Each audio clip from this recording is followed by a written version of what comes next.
Hi, I'm Nicholeen Peck, and I teach parenting. I teach parenting through the lens of self-government, which means that parents and children are able to control themselves. In this video, I'm going to be talking about why most parenting advice is wrong.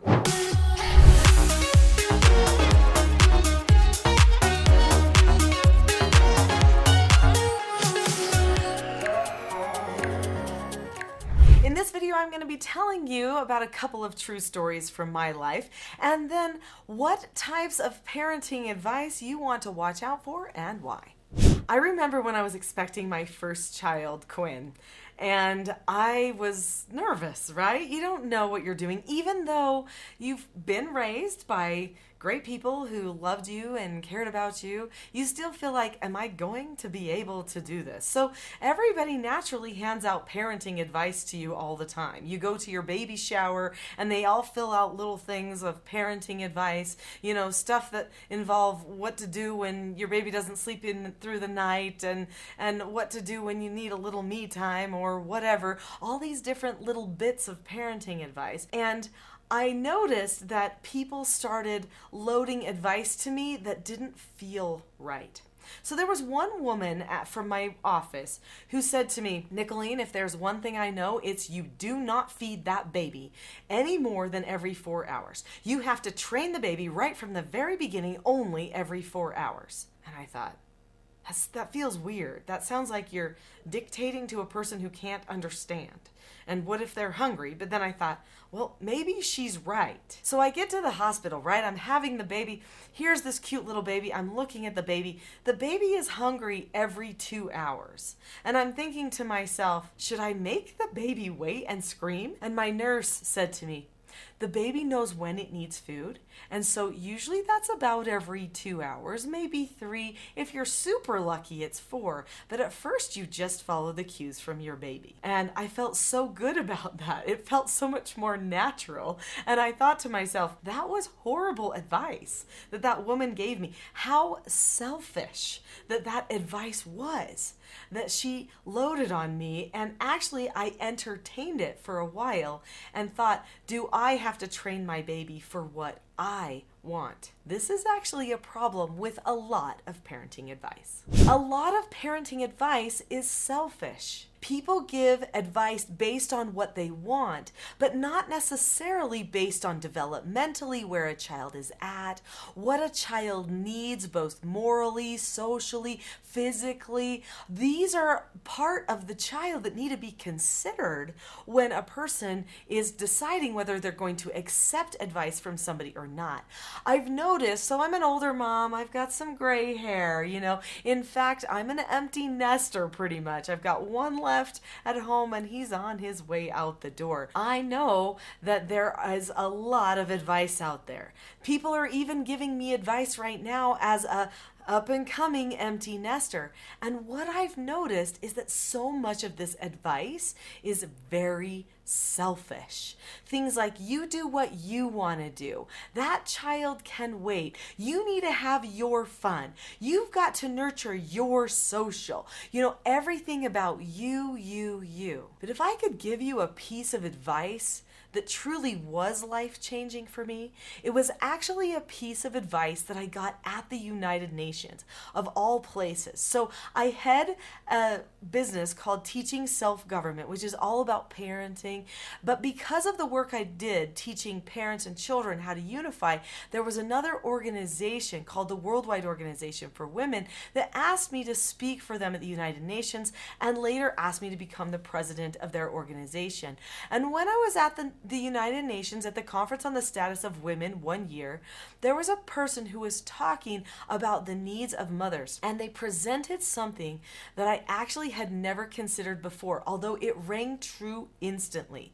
And that was that a mother has certain needs for connecting with her child, and that when she serves the child, when she engages actively in parenting that child and being bonded and connected with them, it actually fills her bucket. It heals her. And as I heard that, I thought, that is true.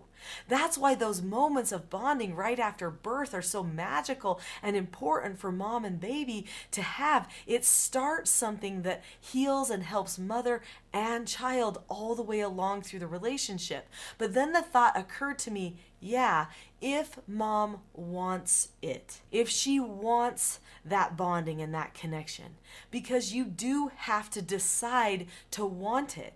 I think that there has been this idea that's been perpetuated in our society that somehow children are a burden. And a lot of the advice that people hand out relates to this concept that somehow children are a burden, instead of recognizing that children actually maximize the health and the purpose and drive and overall productivity of their parents.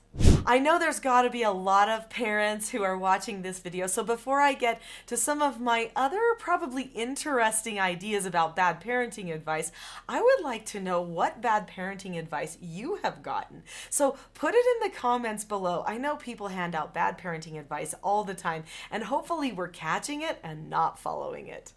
So we've talked about how parenting advice can not keep the parent-child roles or bond in mind. This is definitely a sign that it's bad parenting advice.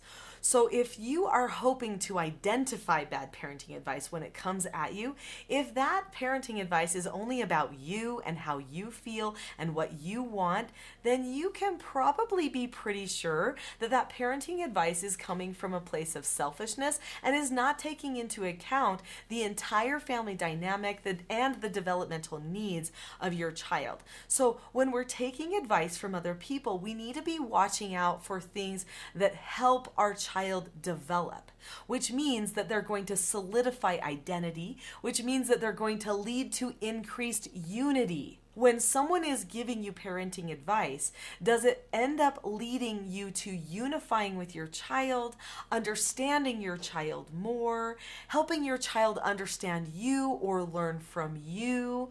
Those are the types of things that are probably going to be better parenting advice.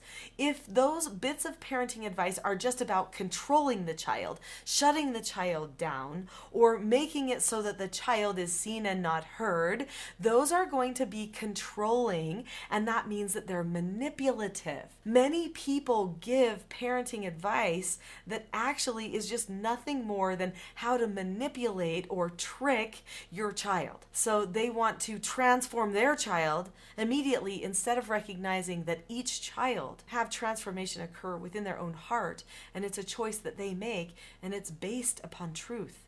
So a key thing that a parent can understand is, how do I identify truth when I hear it? Now, I'm a spiritual person, and I do believe that God has ways of whispering truth to us.